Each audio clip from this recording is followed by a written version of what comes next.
Hello guys, welcome back to my channel. இன்னைக்கு இந்த வீடியோவில் நாம பார்க்க போகிறது சமீபத்தில் தமிழில் வெளியான ஒரு த்ரில்லர் படம் தான் டிஎன்ஏ. ஸோ இந்த படத்தில் அதர்வா, நிமிஷா சஜயன், பாலாஜி சக்திவேல், சேத்தன் இப்படி பல பேர் நடிச்சிருக்காங்க.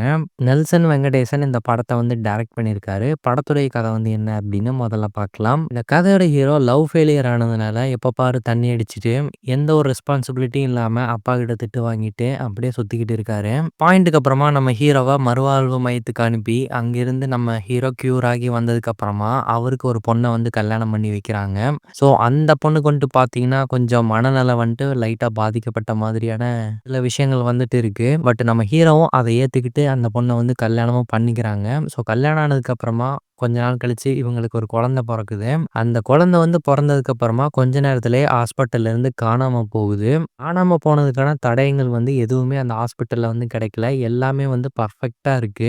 இத்தனை விஷயங்களும் சரியா இருந்தும் அந்த குழந்தை எப்படி அந்த ஹாஸ்பிட்டலை விட்டு காணாம போச்சு, அந்த குழந்தை யார் எடுத்திருப்பாங்க, இந்த ஒரு சிச்சுவேஷனை நம்ம ஹீரோ எப்படி ஹேண்டில் பண்றாரு, ஃபைனலா அந்த குழந்தை எடுத்தவங்க யாரு அப்படிங்கிறத ஹீரோ கண்டுபிடிச்சாரா இல்லையா, இதெல்லாமே தான் இந்த டிஎன்ஏ படத்தோட மீதி கதை அப்படின்னு சொல்லலாம். ஸோ இந்த படத்தில் நடிச்சவங்களுடைய பர்ஃபார்மன்ஸ்னு பார்க்கும்போது அதர்வாவோடைய பர்ஃபார்மன்ஸ் படம் முழுக்கவே நல்லா இருந்துச்சு. மிக முக்கியமாக அவருடைய அந்த இன்ட்ரோ சீக்வன்ஸ்ல இருந்து அதுக்கப்புறம் அவங்களுடைய வீட்டில் அவர் எப்படி இருக்காரு, ஸோ அந்த சில இடங்கள்ல அவருடைய பர்ஃபார்மன்ஸ் நல்லா இருந்துச்சு. தன்னோட அப்பா கிட்ட இவர் பேசக்கூடிய இடங்கள்ல ஆகட்டும், இந்த குழந்தை காணாமல் போனதுக்கு அப்புறமா அவர் கொடுக்கக்கூடிய அந்த ரியாக்ஷன்ஸ், அந்த பர்ஃபார்மன்ஸ் எல்லாமே நல்லா இருந்துச்சு. அதே போல் நிமிஷா சஜயனும் அவங்களுடைய பர்ஃபார்மன்ஸை பெஸ்ட்டாகவே கொடுத்துருந்தாங்க.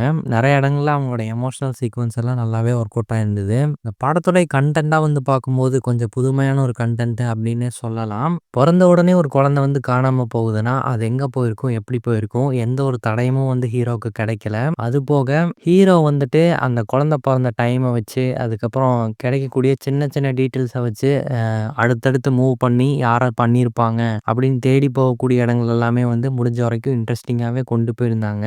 ஸோ இதை சுற்றி நடக்கக்கூடிய ஒரு சில ட்விஸ்ட் அண்ட் டர்ன்ஸுமே படத்தில் நல்லா இருந்துச்சு அப்படின்னு. அதே போல் படத்தில் வரக்கூடிய ஆக்ஷன் காட்சிகள் கொஞ்சம் லைவாக எடுத்திருந்தாங்க. ஏன்னா ஹீரோ கேரக்டர் ரொம்பவே பவர்ஃபுல்லாக காட்டலை. ஸோ அவருடைய கெப்பாசிட்டிக்கு எத்தனை பேர் அடிக்க முடியுமோ அதுக்கேற்ற மாதிரி அந்த ஆக்ஷன் சீக்வன்ஸ் கோரியோகிராஃப் பண்ணியிருந்தாங்க. அதுக்கான சினிமாட்டோகிராஃபி ஆகட்டும், பேக்ரவுண்ட் ஸ்கோர் ஆகட்டும், அண்ட் எடிட்டிங் ஆகட்டும் எல்லாமே ஒரு ப்ளஸ் பாயிண்ட்டாக தான் அமைஞ்சிருக்கு.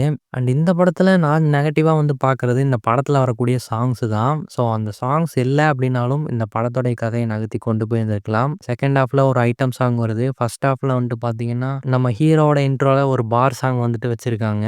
ஸோ அதெல்லாம் இல்லை அப்படின்னாலும் இந்த படம் இந்த படத்துக்கு எந்த ஒரு வகையிலும் பாதிப்பு ஏற்பட்டிருக்காது. பட் ஓவராலாக இந்த படம் இப்படி தான் இருக்குது அப்படின்னு சொல்லி கேட்டிங்கன்னா தாராளமாக இந்த படத்தை ட்ரை பண்ணி பார்க்கலாம். ஃப்ரீ டைம் கிடைச்சா இந்த படத்தை ட்ரை பண்ணி பாருங்கள். இன்னொரு ரிவ்யூ உங்களுக்கு பிடிச்சிருந்தா லைக் பண்ணுங்கள், ஷேர் பண்ணுங்கள், கமெண்ட் பண்ணுங்கள். இந்த சேனலுக்கு சப்ஸ்கிரைப் பண்ணுங்கள். தேங்க்யூ.